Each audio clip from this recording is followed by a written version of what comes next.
ದಿನ ಬೆಳಿಗ್ಗೆ ಎದ್ದ ತಕ್ಷಣ ನಿಮ್ಮ ಬೆನ್ನಿನಲ್ಲಿ ನೋವಿರುತ್ತಾ? ಹಾಗಾದ್ರೆ ಇದು ನಿಮಗೆ ಸರಿಯಾದ ವಿಡಿಯೋ. ಇವಾಗ ಬೆನ್ನು ನೋವು ಯಾಕಾಗುತ್ತೆ ಅನ್ನೋದು ಯಾವಾಗಾದರೂ ಆಲೋಚನೆ ಮಾಡಿದೀರಾ? ಕಾರಣ ನಾನು ಹೇಳ್ತೀನಿ. ಇದಕ್ಕೆ 2 ಕಾರಣಗಳು. ಮೊದಲನೇದಾಗಿ ನೀವು ನಡೆಸ್ತಾ ಇರುವಂತಹ ಜೀವನ ಶೈಲಿ. ಈ ಜೀವನ ಶೈಲಿ ಬದಲಾವಣೆಗೆ ನಾನು 5 ಸಹಜ ಮತ್ತು ತುಂಬಾ ಸಿಂಪಲ್ ಆಗಿರುವಂತಹ ಯೋಗಾಭ್ಯಾಸಗಳನ್ನ ಹೇಳ್ತೀನಿ. 2ನೇದು ನೀವು ತಗೊಳ್ಳುವಂತಹ ಆಹಾರ. ಈ ಆಹಾರದಲ್ಲಿ ಏನೇನು ಬದಲಾವಣೆ ಮಾಡಬೇಕು, ಇದು ತುಂಬಾ ಬೃಹತ್ತಾಗಿರುವಂತ ವಿಷಯ. ಆದ್ರೆ ನೋವಿಗೆ ಏನ್ ಮಾಡ್ಬೇಕು ಅನ್ನೋದನ್ನ ನಾನು ಒಂದು ಡಯಟ್ ಟಿಪ್ ಅನ್ನ ಕೊಡ್ತೀನಿ. ನಮಸ್ಕಾರ, ನಾನು ಮಹಾನಂದ. ಯೋಗ ವಿತ್ ಮಹಾನಂದ ಚಾನಲ್ಗೆ ಸ್ವಾಗತ. ಇವಾಗ ಈ ಬೆನ್ನಿನ ನೋವು, ಕೆಳಬೆನ್ನಾಗ್ಲಿ, ಮಧ್ಯದ ಬೆನ್ನಾಗ್ಲಿ ಅಥವಾ ಮೇಲ್ಬೆನ್ನಾಗ್ಲಿ, ಇದು ತುಂಬಾ ದೊಡ್ಡ ಬೃಹತ್ ಆಕಾರದಲ್ಲಿ ಹರಡಿರುವಂತಹ ಒಂದು ಸಮಸ್ಯೆ. ಈ ಸಮಸ್ಯೆಗೆ ಏನ್ ಮಾಡ್ಬೇಕು ಅನ್ನೋದೇ ಒಂದು ದೊಡ್ಡ ಚಿಂತೆ ಆಗಿರುತ್ತೆ. ಅದಕ್ಕೆ ನಾವೇನ್ ಮಾಡ್ಬೇಕಾಗತ್ತೆ, ನಮ್ಮ ಬೆನ್ನಿನ ಅಲೈನ್ಮೆಂಟ್ ಅನ್ನ ಸರಿಪಡಿಸ್ಕೋಬೇಕಾಗುತ್ತೆ.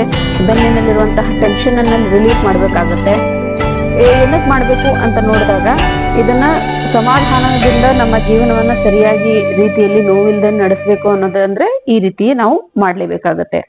ಇವತ್ತಿನ ವಿಡಿಯೋನಲ್ಲಿ ನಾವು ಕೆಳಬೆನ್ನಿನ ನೋವಿಗೆ ಏನ್ ಮಾಡಬೇಕು ಅನ್ನೋದಕ್ಕೆ 10 ನಿಮಿಷದ ಯೋಗಾಭ್ಯಾಸವನ್ನ ಮಾಡ್ತೀವಿ.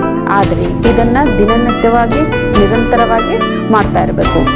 ಇಲ್ಲಿ ಈ ಯೋಗಾಭ್ಯಾಸದಲ್ಲಿ ನಮ್ಮ ಸ್ಪೈನ್ ಇರುತ್ತೆ. ಆ ಸ್ಪೈನ್ ಅಲ್ಲಿರೋದು ಮತ್ತೆ ನಿಮ್ಮ ಬೆನ್ನಿನಲ್ಲಿ ಫ್ಲೆಕ್ಸಿಬಿಲಿಟಿಯನ್ನ, ಆ ಮೂಮೆಂಟ್ ಅನ್ನ ತರೋದಕ್ಕೆ ಸಪೋರ್ಟ್ ಮಾಡುತ್ತೆ. ಸೊ ಇದು ಬರೋದಕ್ಕೆ ಕಾರಣ ನಾವು ನಿರಂತರವಾಗಿ ಸುಮ್ಮನೆ ಕೂತಿರೋದಾಗ್ಲಿ ಅಥವಾ ನಾವು ಬಾಡಿಗೆ ಮೂವ್ಮೆಂಟ್ ಕೊಡದೇ ಇರೋದಾಗ್ಲಿ ಇದು ಒಂದು ಕಾರಣ ಆಗ್ಬೋದು. ಹಾಗಾಗಿ ಇದನ್ನ ಸ್ವಲ್ಪ ಗಮನದಲ್ಲಿ ಇಟ್ಕೋಬೇಕು. ಪ್ರಿಕಾಷನ್ಸ್ ಅಂದ್ರೆ ಯಾವ ವಿಷಯಗಳನ್ನ ಗಮನದಲ್ಲಿ ಇಟ್ಕೋಬೇಕು. ಮೊದಲನೇದಾಗಿ ಸೇಫ್ಟಿ. ಸೊ ಸೇಫ್ಟಿ ನಮ್ಮ ಪ್ರಮುಖವಾದ ಆದ್ಯತೆ. ಹಾಗಾಗಿ ನೀವೇನ್ ಮಾಡ್ಬೇಕು, ನಿಮಗೆ ಸಪೋಸ್ ತುಂಬಾ ಅಕ್ಯೂಟ್ ಆಗಿ ಅಥವಾ ತುಂಬಾ ಶಾರ್ಪ್ ಆಗಿರುವಂತಹ ಪೇನು ಅಥವಾ ಸ್ಲಿಪ್ ಡಿಸ್ಕ್ ಆಗಿರುವಂತಹ ಸಮಸ್ಯೆ ಇದ್ದಿದ್ರೆ ದಯವಿಟ್ಟು ನಿಮ್ಮ ಶರೀರವನ್ನ ಒತ್ತಾಯ ಪೂರ್ವಕವಾಗಿ ಈ ಮೂವ್ಮೆಂಟ್ ಅನ್ನ ಕೊಡೋದಕ್ಕೆ ಹೋಗ್ಬೇಡಿ. ಮೊದಲು ನಿಮ್ಮ ಡಾಕ್ಟರ್ಗೆ, ನಿಮ್ಮ ಫಿಸಿಷಿಯನ್ಗೆ ಕನ್ಸಲ್ಟ್ ಮಾಡಿ. ಅವ್ರು ಏನ್ ಹೇಳ್ತಾರೆ ಅದನ್ನ ತಿಳ್ಕೊಳ್ಳಿ. ಸೊ ಆದ್ಮೇಲೆ ಇದನ್ನ ನೀವು ದಿನನಿತ್ಯದ ರುಟೀನಲ್ಲಿ ಕಂಟಿನ್ಯೂಸ್ ಆಗಿ ಮಾಡ್ತಾ ಇದ್ರೆ ಮಾತ್ರ ಚೆನ್ನಾಗಿ ಎಫೆಕ್ಟ್ ಬರುತ್ತೆ. ಇದು ಗಮನದಲ್ಲಿ ಇಟ್ಕೋಬೇಕು. ಸೊ ಈಗ ನಾವು ತಡ ಮಾಡ್ದೇನೆ ಈ ಯೋಗಾಭ್ಯಾಸವನ್ನ ಮುಂದುವರಿಯೋದಕ್ಕೆ ಹೋಗ್ತಾ ಇದ್ದೀವಿ. ಮ್ಯಾಟ್ ಅನ್ನ ತಗೊಳ್ಳಿ, ರೆಡಿಯಾಗಿ ಕುತ್ಕೊಂಡ್ಬಿಡಿ ಒಂದ್ ಕಡೆ. ಈ ರೀತಿ ಶವಾಸನದಲ್ಲಿ ಮಲ್ಕೋಬೇಕು. ಮೊದಲನೇದಾಗಿ 2 ಕಾಲ್ಗಳನ್ನ ಈ ರೀತಿ ಮಡಚ್ಕೊಂಡ್ಬಿಡಿ. ನಿಮ್ಮ ಮೊಳಕಾಲ್ಗಳು ನಿಮ್ಮ ಎದೆಯ ಭಾಗದ ಕಡೆ ಎಳಿತಾ ಹೋಗ್ಲಿ. ಈ ರೀತಿ ಹೇಳ್ಕೊಂಡ್ಬಿಟ್ಟು 2 ಕೈಗಳಿಂದ ಬೆರಳುಗಳನ್ನ ಈ ರೀತಿ ಸೇರಿಸ್ಕೊಬೇಕು. ಈ ರೀತಿ ಹೋಲ್ಡ್ ಮಾಡಿ. ಆಮೇಲೆ ನಿಮ್ಮ ಮೊಳಕಾಲ್ಗಳು ನಿಮ್ಮ ಎದೆ ಭಾಗಕ್ಕೆ ಈ ರೀತಿ ಪ್ರೆಸ್ ಮಾಡ್ತಾ ಹೋಗ್ಬೇಕು. ಸಾಧ್ಯ ಆಗಿದ್ರೆ ಕುತ್ತಿಗೆ ಭಾಗ ಎಬ್ಬಿಸಿ, ಇಲ್ಲ ಅಂತಂದ್ರೆ ಕುತ್ತಿಗೆ ನೆಲಕ್ಕಿರ್ಲಿ, ತೊಂದ್ರೆ ಇಲ್ಲ. ಪಾದಗಳು ಹೊರಗಡೆ ಈ ರೀತಿ ಚಾಚಿರ್ಬೇಕು. ಹೋಲ್ಡ್ ಮಾಡಿ. 1 2 3 4 5. ಸ್ಲೋಲಿ 2 ಕಾಲುಗಳನ್ನ ನಿಧಾನಕ್ಕೆ ಕೆಳಗ್ಬಿಡಿ. ಕೈಗಳು ಕೂಡ ಕೆಳಗ್ಬಿಡಿ. ಶವಾಸನದಲ್ಲಿ ಬಂದ್ಬಿಡಿ. 2ನೇದಾಗಿ ಸೇತು ಬಂಧಾಸನ. ಕಾಲುಗಳನ್ನ 2 ಮರಚ್ಕೊಂಡ್ಬಿಡಿ. ನಿಮ್ಮ ಕಾಲಿನ ಮಣಿಕಟ್ಟುಗಳನ್ನ ಅಂಗೈಗಳಿಂದ ಈ ರೀತಿ ಹಿಡ್ಕೊಂಡ್ಬಿಡಿ. ಬೆನ್ನಿನ ಭಾಗವನ್ನ ಮೇಲೆ ಕೆತ್ತಬೇಕು. ಭುಜದ ಮೇಲೆ ಬ್ಯಾಲೆನ್ಸ್ ಅನ್ನ ಮಾಡ್ತಾ ಹೋಗ್ಬೇಕು. ನಿಧಾನಕ್ಕೆ ಎತ್ತು ಹೋಲ್ಡ್ ಮಾಡಿ. Hold it. 1 2 3 4 and 5. Slowly down. 3ನೇ ಆಸನ ಭುಜಂಗಾಸನ. 2 ಅಂಗೈಗಳು ನಿಮ್ಮ ಎದೆಯ ಹತ್ರ ಇರಲಿ. ಹೃದಯ ಭಾಗ ಭೂಮಿ ತಾಯಿಗೆ ತಾಗಿಸ್ಲಿ. 2 ಕಾಲುಗಳನ್ನ ಜೋಡಿಸ್ಕೊಂಡ್ಬಿಡಿ. ಪಾದಗಳನ್ನು ಹೊರಗಡೆ ಚಾಚಿ. ಉಸಿರನ್ನ ತುಂಬಿಕೊಳ್ತಾ ಮೇಲಕ್ಕೆ ಬನ್ನಿ ನಿಧಾನಕ್ಕೆ. ಆಮೇಲೆ ಈ ಪೊಸಿಷನ್ ಅನ್ನ ಹೋಲ್ಡ್ ಮಾಡಿ. 1 2 3 4 5. Slowly down. ಕುತ್ತಿಗೆ ಭಾಗಗಳನ್ನ ಕೆಳಗಡೆ ಬಿಡಿ. ರಿಲ್ಯಾಕ್ಸ್ ಮಾಡಿ. ಮೊಳಕಾಲ್ಗಳ ಮಧ್ಯ ಅಂತರ, ಶೋಲ್ಡರ್ ಲೆವೆಲ್ ಅಂತರವಿರಲಿ. 2 ಕೈಗಳ ಈ ರೀತಿ ನೆಲಕ್ಕಿರಲಿ. ನಿಮ್ಮ ಭುಜ ಮತ್ತು ನಿಮ್ಮ ಕೈ 2 ಒಂದೇ ಲೆವೆಲ್. ಭುಜದ ಲೆವೆಲ್ ಅಲ್ಲಿ ಕೈಗಳು ಕೆಳಗಡೆ ಇರಬೇಕು. 2 ಕೈಗಳ ಮಧ್ಯೆ ಕೂಡ ಭುಜದ ಲೆವೆಲ್ ಅಂತರ ಇರಬೇಕು. ಇನ್ನ ಪಾದಗಳ ಹೊರಗಡೆ ಚಾಚಿರ್ಲಿ. ಮಧ್ಯದ ಬೆನ್ನನ್ನ ಕೆಳಗಡೆ ತಳ್ಳಿ. ಆಮೇಲೆ ಟೇಲ್ ಬೋನ್ ಅನ್ನ ಮೇಲಕ್ಕೆ, ಬಟಕ್ಸ್ ಅಪ್, ಆಮೇಲೆ ಶೋಲ್ಡರ್ಸ್ ಅಪ್, ಲುಕ್ ಅಪ್, ಮೇಲಕ್ಕೆ ನೋಡಿ. ಹೋಲ್ಡ್ ಮಾಡಿ. 1 2 3 4 5. ಸ್ಲೋಲಿ ರಿವರ್ಸ್ ಅಲ್ಲಿ ಹೋಗ್ಬೇಕು. ಮಧ್ಯದ ಬೆನ್ನನ್ನ ಮೇಲಕ್ಕೆ, ಉಸಿರಾಟ ಸಹಜವಾಗಿರ್ಲಿ. ಟೇಲ್ ಬೋನ್ ಕೆಳಗಡೆ, ಶೋಲ್ಡರ್ ಡೌನ್. ಇಲ್ಲಿ ಎಕ್ಸೇಲ್ ಮಾಡಬೇಕು. And hold. 1 2 3 4 and 5. ಇದು 5 ರೌಂಡ್ಸ್ ಮಾಡಬೇಕು. ವಜ್ರಾಸನದಲ್ಲಿ ಕೂತ್ಕೊಂಡ್ಬಿಡಿ. ಕಾಲ್ಗಳ ಮಧ್ಯಾಂತರ ಇರಲಿ, ಮೊಳಕಾಲ್ಗಳ ಮಧ್ಯಾಂತರ ಇರಲಿ. ಎರಡೂ ಕೈಗಳನ್ನ ಈ ರೀತಿ ಮೇಲಕ್ಕೆ ಬಿಡಿಸಿ, ತಲೆಯ ಮೇಲೆ. ಅಂಗೈಗಳು ಮುಖವಾಗಿರ್ಲಿ.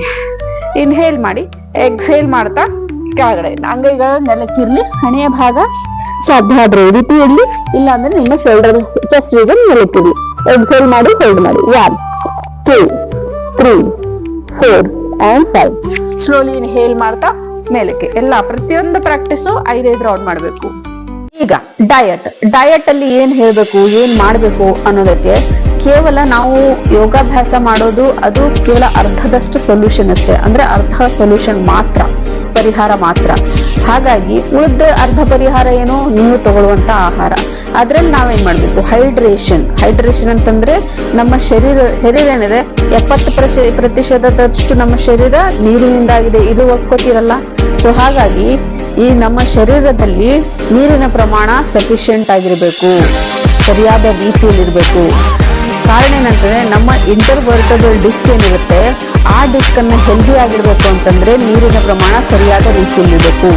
ಈ ನಮ್ಮ ಸ್ಪೈನಲ್ ಏನ್ ಡಿಸ್ಕ್ ಇದಲ್ಲ, ಈ ಸ್ಪೈನಲ್ ಡಿಸ್ಕ್ ಬೃಹತ್ ರೀತಿಯಲ್ಲಿ ಅಥವಾ ಬೃಹತ್ ಪ್ರಮಾಣದಲ್ಲಿ ನೋಡಿದಾಗ ನೀರಿನ ಪ್ರಮಾಣ ಜಾಸ್ತಿ ಇರುತ್ತೆ. ಯಾವಾಗ ನೀವು ಡಿಹೈಡ್ರೇಟ್ ಆಗ್ತಿರೋ ಅಂದ್ರೆ ನಿಮ್ಮ ಶರೀರದಲ್ಲಿ ನೀರಿನ ಅಂಶ ಕಡಿಮೆ ಆಗುತ್ತೋ ಆವಾಗ ನಿಮ್ಮ ಡಿಸ್ಕ್ ಸ್ಟ್ರೆಂತ್ ಆಗುತ್ತೆ, ಕುಗ್ಗುತ್ತೆ. ಮತ್ತೇನಾಗುತ್ತೆ, ಮೊಬಿಲಿಟಿ ಅಥವಾ ಫ್ಯೂಷನ್ ಅಂತಂದ್ರೆ ಆ ಮೂವ್ಮೆಂಟ್ ಕೊಡೋದಕ್ಕೆ ಏನು ಈಸಿಯಾಗಿ ಮೂವ್ ಆಗುತ್ತೆ, ಅದರ ಪ್ರಮಾಣ ಕಡಿಮೆ ಆಗ್ತಾ ಹೋಗುತ್ತೆ ನಿಮ್ಮ ನರ್ವ್ಸ್ಗೆ.